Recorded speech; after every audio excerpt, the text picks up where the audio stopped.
초안전은 굉장히 유명합니다. 하지만 삼국지와 같은 역사서는 아닙니다. 일종의 여러 민담을 모아놓은 그런 이야기에 가깝다고 말씀드리고 싶습니다. 네. 하지만 그 내용들은 사기에 고스란히 다 들어있다고 했습니다. 초안전쟁은 진나라가 망하기 직전에 시작을 했다고 보는 게 맞을 겁니다. 진시황이 사망하고 이세 황제가 즉위를 합니다. 막내 아들. 그렇죠. 네. 18제라고도 되어 있는데 막내라고 보시면 됩니다. 네. 1년의 기간이 있습니다. 진시황이 죽고 이세 황제가 등극하는. 그 사이가 왜 1년이 걸리느냐? 태자가 죽는 걸 확인을 해요. 기억나시죠? 마리장성사로 갔던. 예, 네. 그 착한 태자. 네. 네. 죽는 걸 확인을 하고 난 다음에 즉위하느라 1년이 걸린 겁니다. 그리고 이세 황제는 3년을 즉위하죠. 이세 황제가 즉위한 해 진승과 오강의 난이 있었다고 말씀드렸습니다. 네. 그때부터 초안전쟁이 시작됐다고 보시면 됩니다.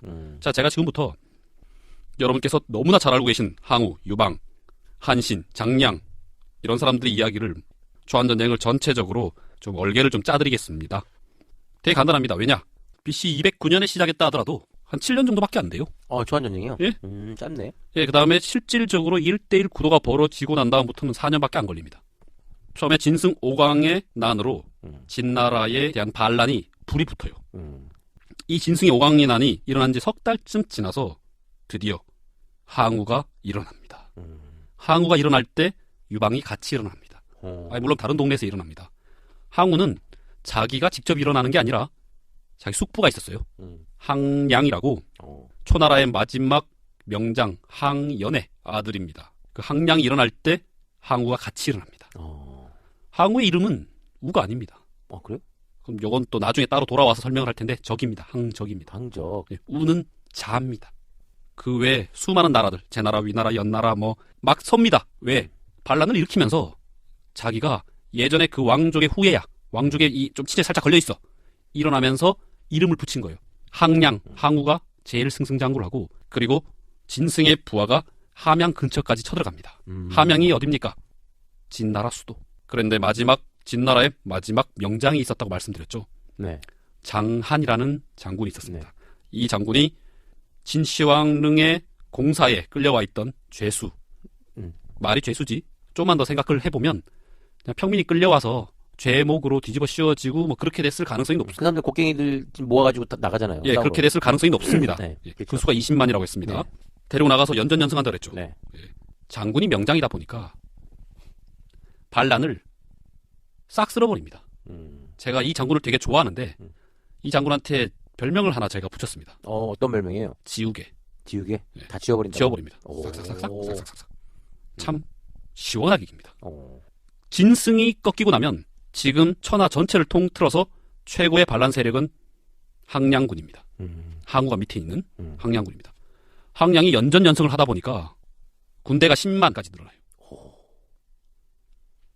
항량군과 장안군이 붙습니다. 엄청나게 빅이벤트야. 붙었는데 이 장안군한테 네. 항량군이 박살이 납니다. 항량이 이끄는 10만 대군을 네. 10만 대군이 사기가 엄청나요. 그렇죠. 막 엄청나게 이기고 그렇죠. 온갖 지지를 받고 있잖아. 날로 병력이 늘어나.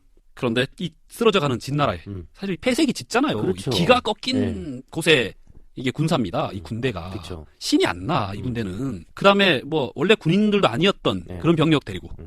근데 항량이 붙어가지고 박살이 나면서 항량이 전사해요. 예? 장군이 죽어. 와. 끝내주죠. 그리고 난 다음에 이 장안군이 어디로 갔느냐? 조나라. 조나라에는 진승의 부하가 진승을 배반하고 거기에 왕이 됐어요. 오. 거기를 갑니다. 쳐들어갑니다. 오. 쳐들어가자마자 거기도 상대가 안 돼. 지워버려. 예, 지워버립니다. 여기 있는 사람들 다 도망가서 거록이라는 곳에 도망가 있었어요. 거기를 장안군이 포위를 합니다. 그래서 여기 이제 갇혀있던 그 반란군들이 도움을 요청합니다. 누구한테? 항우군한테. 그런데 이때 항우군은 항량이 죽기 전에 어떤 일을 해놨냐면 왕을 하나 추대를 해놔요. 자기들이 뭔가 구심점이 하나 있어야 돼. 그 존재가 누구냐? 초나라 왕인데 순진하게 진나라 갔다가 딱 붙잡혀가지고 못 나가서 죽은 왕. 회왕이라 그러거든요. 회왕의 자손을 한 명 데리고 옵니다. 그때는 그 양치기 하고 있었답니다. 와서 왕을 세워놔요. 그러면서 똑같이 이름을 회왕이라고 만들어 놓습니다. 오. 그러면 초나라 사람이 어떻게 생각하겠습니까? 그 옛날에 우리 초나라에 강성했던 뭐 그런 추억과 이런 걸 막 자극하는 겁니다. 그러니까 예. 힘이 날 거 아니에요. 예. 장군 가문, 그 항씨, 초나라 대대로의 그 명장 가문 항씨가 밑에 있고 이러니까 다시 우리가 일어나는구나. 이렇게 생각을 막 하게 되는 거죠. 이 구도를 짠 사람이 바로 항량 밑에 범증이라는 모사가 있었습니다. 나이가 되게 많은 할아버지인데 항량이 죽고 난 다음에 이 범증이 항우 밑에서 이 계책을 내요. 결론적으로 항우는 이 범증 할아버지의 계책만 잘 따랐어도 천하의 주인이 될 수 있었습니다. 근데 말 죽어도 안 듣죠. 어떤 일이 벌어지느냐? 회왕이 제후들한테 저쪽의 관중 땅, 진나라, 지금의 천하의 중심인 진나라를 먼저 차지하면 관중의 왕을 시켜주겠다고 했습니다. 이 말이 그냥 천하를 주겠다는 뜻이에요. 관중을 먼저 차지할 정도면 군사력이 막강할 것이고, 그렇죠. 지금의 진나라의 수도를 점령을 해서 옥세를 얻으면 그게 천하를 얻는 거나 마찬가지죠. 그렇죠. 거기에다가 회왕이 대의명분까지 딱 줘버리면 천하의 주인인 거죠. 그런 내기를 시켜요. 저기 먼저 들어가는 사람한테 해주겠다. 그런데 거록에서 SOS가 오는 거예요. 항우는 지금 거록으로 가게 되어 있고 유방은 다른 방향으로 가게 되어 있습니다. 항우는 가려면 그 장한이라는 벽을 넘어야 돼요. 그럼 유방이 유리해요. 유방이 훨씬 더 유리하죠. 그렇죠. 유방은 그냥 시시껄렁한 대로 가요. 요때 유방이 장량이라는 모사를 얻어가지고 천하의 장량, 제갈량보다 훨씬 더 뛰어나다는 천하의 장량을 얻어서 엄청난 평판도 없고 평판을 얻으니까 인재와 무기와 식량을 얻게 되는 거죠. 항우는 자기가 대장도 아니야. 자기 위에 대장이 따로 있어. 그렇지. 군사는 훨씬 많고 주력이긴 한데 거록이라는 곳에 가서 장한을 이기고 가야 되는 거죠. 처음부터 애초에 페어 게임이 아니었던 거예요. 그렇네요. 네. 자, 그래서 이 거록으로 쳐들어가는데 이게 초안전에서 굉장히 중요한 전투입니다.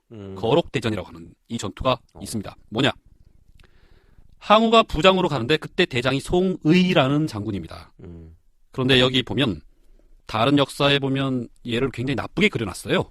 왜요? 중간에 가다가 46일 동안 서요. 왜? 왜 쓰지? 행군을 하지 않아. 일부러? 예. 그래서 아마도 사기에 정확한 워딩은 없습니다만 제가 봤을 때는 중간에 가다가 멈춘 이유가 있을 겁니다. 뭐 이런 거죠. 예를 들면 자기들끼리 뭐 싸워서 힘 좀 빠지게 한다든가. 그렇죠. 뭔가 작전이 있었을 텐데 항우는 그걸 못 참아요. 밤에 쳐들어가서 모가지 베버립니다. 죽이고 난 다음에는 명분을 붙이기는 좋죠. 저는 어차피 항시니까. 얘가 뭐 부활란을 도모했다. 뭐 이런 여러 가지 이유로 지금 못 가고 있다. 자, 가야 된다. 이렇게 해서 끌고 갑니다.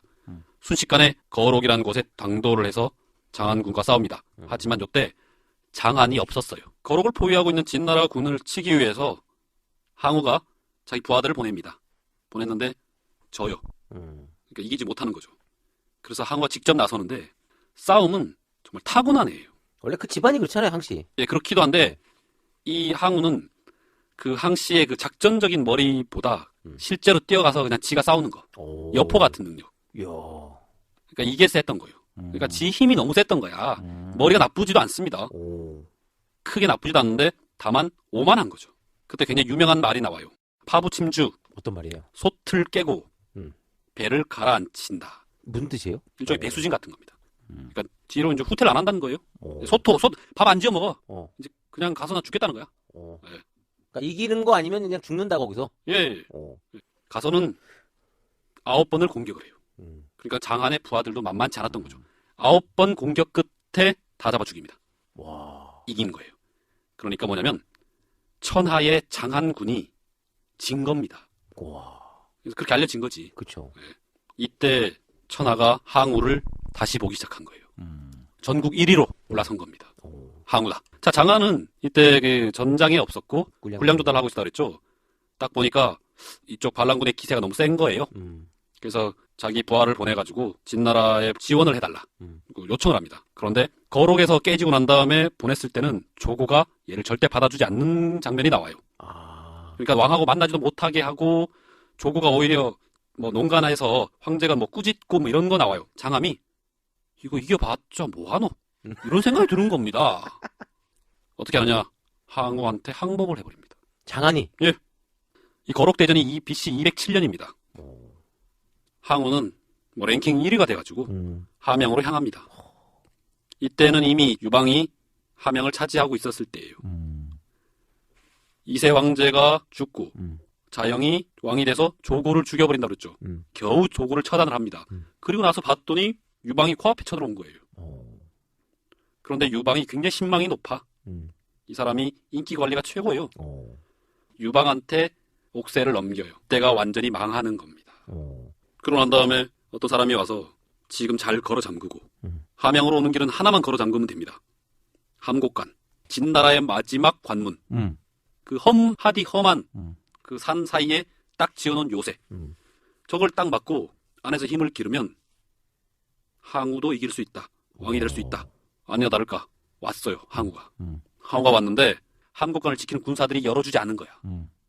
엄청나게 공세를 퍼부어가지고 함곡관을 통과합니다. 오. 그러면 어떻겠습니까? 속으로 씩씩 그렇죠. 날이 다녔겠죠. 열받죠. 예, 당장 저 유방을 죽여버려야겠다라고 생각을 했겠죠. 그래서 범증이 옆에서 반드시 유방을 죽여야 됩니다. 라고 합니다. 그래서 그 함곡관을 통과하고 관중으로 들어갔을 때 항우의 군사는 40만 명이었고 유방의 군사는 10만이었습니다. 아이고, 4배가 더 많네. 그렇죠. 게임이 안 돼요. 예. 그때 항우가 유방을 죽여야겠다. 쳐서 죽여야겠다라고 생각을 하고 있었는데 근데 장량의 친구 한 명이 항시성을 가진 친구 한 명이 장량한테 가서 너 빨리 피해라. 다 죽는다. 라고 얘기를 해줘요. 그 사람은 예전에 장량의 그 신세를 좀 져서 목숨을 구했던 사람입니다. 항백이란 사람인데 장량이 자기만 듣고 피할 사람입니까? 그죠. 유방한테 얘기해서 어떻게 해야 된다라고 얘기를 해줘요. 어차피 항우가 함곡관을 통과를 했기 때문에 어떻게 하느냐? 가서 빌어라. 빕니다. 유방이. 예, 100기만 데리고 100명만 데리고 가서 옥새를 바치면서 항복을 해요. 유방이 항우보다 14살이나 많아요. 그런데 그 웬만하면 하겠습니까? 저 같았어도 안 갔어요. 이거요. 웬만한 사람 하기 힘듭니다. 그치. 항우가 딱 보고 기분이 좋은 거지. 유방이 온다는 소리를 듣고 항우가 연회를 차립니다. 오. 굉장히 유명한 연회입니다. 홍문지연. 항우의 군대가 주둔하고 있던 곳이 홍문이란 곳이에요. 그러니까 범증이 옆에 있던 범증이 기회입니다. 죽여야 됩니다. 무슨 연회입니까? 빨리 잡아 죽여야지. 계속 하는 거예요. 죽여야 됩니다. 그랬더니 항우가 좀 가만히 좀 있어 봐. 이렇게 해서 이제 차려고 그 유방이 와 있는데 범증이 밑에 술 한잔 마시면서 왜 아시죠? 눈치 주면서 그치. 빨리 쳐. 손톱가락으로 막 이렇게 계속 한 거예요. 계속 제스처를 했다고 나와 있어요. 거기. 오. 빨리 죽이라고. 죽이라고 한자로 제스처라고 써져 있어. 야. 그랬고. 그런데 항우가 안 죽여요. 유방이 워낙 납작 엎드려가지고 하니까. 그러니까 범증이 밖에 나가서 누구를 부하를 불러요. 이도 항시성을 가진 부하인데 불러서 야 들어가서 칼춤 춰. 칼춤을 추다가 실수하는 척하면서 유방 목을 잘라라. 유방을 찔러라. 라고 코치를 합니다. 오도 내리는구나. 예, 5달 내려요. 그래서 막 칼춤 막 추고 있어. 네. 그래서 막 추는데 딱 봤더니 장량 친구 있죠. 항백. 네. 봤더니 어이구 저거 유방을 죽이려고 그러네? 그런 거예요. 이 사람은 항우 편이면서 유방 편을 들어준 거예요. 가서 자기도 칼춤을 추면서 그걸 막아줍니다. 이야. 예, 막아주는데 그때 번쾌라는 사람이 유방이 있던 곳에 동네 후배예요. 그 소리를 듣고 튀어들어갑니다. 이런 방패와 칼까지 들고 튀어들어갔대. 항우한테 직접 얘기합니다. 항우가 너 누구야? 묻습니다. 이 번쾌가 얘기를 해요. 초회왕에 의하면 먼저 들어온 사람이 관중의 왕이 되고 이러해서 우리 형님이 먼저 들어와서 됐는데도 불구하고 당신한테 이렇게 넘겨주는데 이 살벌한 상황이 뭐냐? 야. 그래서 그 상황이 해결이 됩니다. 그러고 난 다음에 유방은 몰래 빠져나와요. 유방은 몰래 빠져나와서 돌아갑니다. 자기 10만군이 주둔해 있는 곳으로 돌아가고 어느 정도 돌아갔을 때쯤 장량이 그 길을 해결을 해요. 거의 뭐 술을 못 이겨서 돌아갔다. 뭐 인사도 못하는데 제가 대신 드리겠다 이러면서 선물도 주고 막 그런 게 있습니다. 그때 범증이 막 그 선물을 땅에 내동댕이 치면서 진짜 천하를 놓쳤다. 이 홍문지연은 초안지의 백미예요. 중국 그 기원전에 제일 유명한 연회 두 가지 중에 하나입니다. 하나는 이 홍문지연이고 절영지연 기억나세요? 홍문지연이 끝났습니다. 자, 홍문지연이 끝나고 난 다음에 항우는 왕이 됩니다. 서초패왕이라는 말을 스스로 자칭을 하게 되고 그 다음에 유방을 한왕이라고 임명을 해줍니다. 이때 처음 한나라, 그 지금의 한나라 한자가 나옵니다. 이때를 한나라에서는 한고조 원년으로 칩니다. 아, 나라가 세운. 예. 그런데 항우는요, 유방을 의식은 하고 있었습니다. 그러면서 어디 자리를 주냐면 제일 서쪽 구석에다 준 거예요. 거기는 새가 날아서 가지 않으면 못 간다. 이 정도로 험한 곳이에요. 그러니까 필요 없는 땅을 준 거야. 그 구석에 처박아 놔버립니다. 그리고 난 다음에 그 주위를 어떻게 하느냐. 다른 새 왕을 책봉을 하면서 그 새 왕이 누구냐. 장한. 그 항복한 진나라 마지막 명장 네. 장안하고 같이 했던 장안의 부장 네. 둘을 거기에 왕으로 임명을 합니다. 오. 그러니까 그게 형세가 어떻게 되느냐? 유방을 둘러싸고 있어요. 아, 얘가 뭐 딴 생각 먹고 군사 이렇게 나오려면 여길 다 부시고 나와야 되네. 그렇죠. 네가 막아라. 봉쇄해라. 이렇게 주고 갑니다. 항우가 교통정리 다 하잖아요.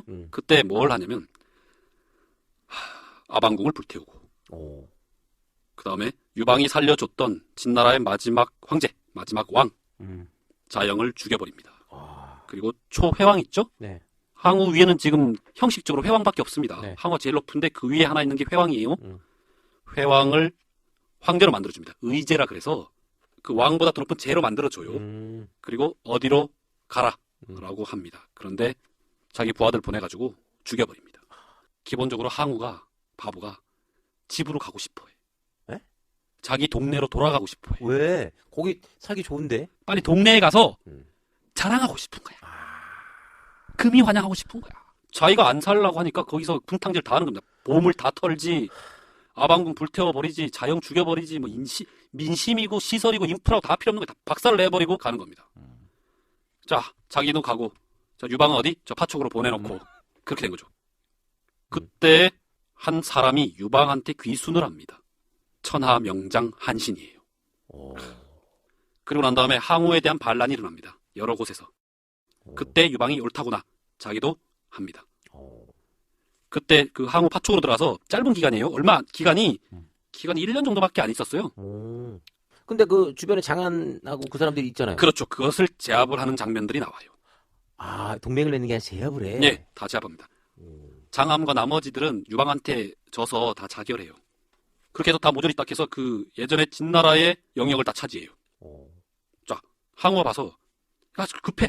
저 유방을 칠까 다른 데도 칠까 급해요. 그런데 항우가 정말 잘하는데 유방을 쳐야 되는데 이러면서 다른 데를 먼저 쳐요. 뭐 가는 곳마다 연전연승이야. 가기만 하면 이겨요. 항우는. 그 사이에 유방이 커요. 그리고 난 다음에 어떤 일이 벌어지느냐. 유방이 밖으로 나옵니다. 함곡관을 통과해서 초나라의 수도를 쳐요. 그때 초나라의 수도는 예전부터 있었던 수도가 아니라 그 초회왕이 이렇게 옮긴 데가 있습니다. 팽성이라는 곳에 있는데 팽성을 쳐요. 항우가 밖에 나갔던 사이에. 다른 연합군을 만들어서 56만이 가서 쳤다 이렇게 나와 있습니다.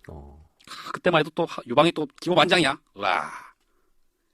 그런데 항우가 급하게 돌아옵니다. 3만의 군사를 데리고 와서 작사를 내버려요. 와. 싸움 잘했구나. 그만큼 싸움을 잘했습니다. 이때부터 1대1 구도가 벌어집니다. 여러분 잘 아셔야 됩니다. 항우하고 유방하고 1대1 구도가 벌어진 것은 BC 205년 팽성전투 때부터입니다. 그리고 3년 후에 실질적으로 한 2년 반 후에 해야 전투에서 끝날 때까지 1대1 구도는 2년밖에 안 돼요. 그럼 좋아. 팽성에서 작사를 할 때 명장 한신은 어디 있었느냐? 한신은요. 해야 전투 마지막 전투가 일어날 때까지 별개로 놀아요. 아, 그래요? 예. 유방의 아마 장량의 머리에서 나왔을 겁니다. 다른 데를 공략을 해요. 주로 북쪽으로 한신이 공략을 하고 아래쪽으로 유방이 공략을 합니다. 그래서 그 3만이 와서 기습을 해가지고 박살을 내버린다 그랬잖아요. 네. 유방이 이제 그때부터 도망을 가기 시작해요. 항우와 유방의 1대1 전투 양상은 뭐냐면 맨날 지고 도망가는 게 일이에요. 유방이? 예, 지고 도망가고. 그런데 신기한 게 뭐냐면 세계 대전사에 이런 게 없습니다. 유방은 계속 지고 항우는 계속 이기는데 이기는 쪽은 계속 점점 짜부러들고 진 쪽은 계속 이상하게 세가 늘어나는 이상한 일이 벌어져요. 실컷 졌는데 끝에 보니까 이겨. 이게 초안전쟁의 얼개입니다. 그러니까 뭐냐면 계속 이기는 와중에 경포 배신해, 뭐 팽월은 그 전에 배신해. 전부 다 여기 있는 용장들이 전부 다 이쪽에 와서 항우를 괴롭혀요. 그 와중에 범증도 떨어져 나옵니다. 어떻게? 유방 쪽에서 저 범증만 없으면 싸움이 쉽게 될 것 같은데 제가 있는 거야. 그래서 작전을 짭니다. 반간계, 이간계. 이간질을 해서 둘을 떼놓습니다. 아, 소문내가지고. 예. 뭐 계속 전투는 계속 이어집니다. 그 어딘가 한 1년 동안 대치를 하고 있다가 야 이제 우리 그냥 천하를 반으로 나누자. 그냥 사이좋게 지내자. 뭐 이런 얘기도 하고 하다가 유방이 이렇게 보니까 약속을 했어. 마지막으로. 약속을 해서 둘이 이제 각자가 갈 길을 가는 와중에 부하들이 얘기를 합니다. 지금 우리가 더 유리합니다. 약속을 어기고 항우를 치면 됩니다. 이렇게 된 거죠. 유방의 장점이 뭐죠? 잘 들어줍니다. 귀가 팔랑팔랑해. 예. 바로 칩니다. 그때부터 시작해서 마지막 전투가 벌어집니다. 바로 해하 전투라고 해서 항우가 이제 쫓기기 시작하는 거죠. 역전되네, 전지 예. 역전. 그 전까지 단 한 번도 항우는 유방한테 진 적이 없는데 그러니까. 이때 몰리기 시작합니다. 어. 그것도 그럴 것이 한신이 여기에 합류를 합니다. 한신이 합류를 했는데 데리고 온 병사가 30만 명이에요. 그때 항우의 병사가 20만이 안 됐을 겁니다. 그런데 이때는 아마 8만 이하로 줄어 있었을 거예요. 새가 불리하죠. 식량도 없죠. 뭐 이러면서 항우가 점점 쫓겨나서 나중에는 뭐 몇백 기, 뭐 몇십 기로다가 나중에는 28기밖에 없어요. 자기를 따르던 군사가. 그렇게 해서 끝내 죽습니다. 뭐 어떤 데에는 뭐 다른 사람들은 배에 태워서 보내고 자기는 강에 몸을 던져서 죽었다라고 되어 있는데 항우 본계는 그렇지 않고요. 혼자서 몇백 명을 죽여요. 오, 그렇게 항우가 싸움 잘하니까. 몇백 명을 죽였는데 그거 죽인다고 됩니까? 그렇죠. 마지막에는 그냥 에휴, 그냥 나 죽이고 자기를 배신한 놈이 있어. 자기를 배신해서 자기를 죽이러 온 유방의 부하가 있었어요. 너 아는데? 야, 나 죽이고 가서 공 세워라. 이러면서 포기를 해요. 목을 내주는구나. 예, 그 항우 본계는 그렇게 나옵니다. 그렇게 해서 항우는 죽고 야, 그러니까 해야 전투는 마지막으로 유방이 이깁니다. 이 계속 항우 옆에서 유방 죽여야 됩니다. 죽여야 됩니다. 그래서 그 순간의 그 네, 판단과 결정을 어떻게 하느냐에 따라서 내 이 운명도 어떻게 변할지 모르는 거 아니에요. 네, 맞습니다.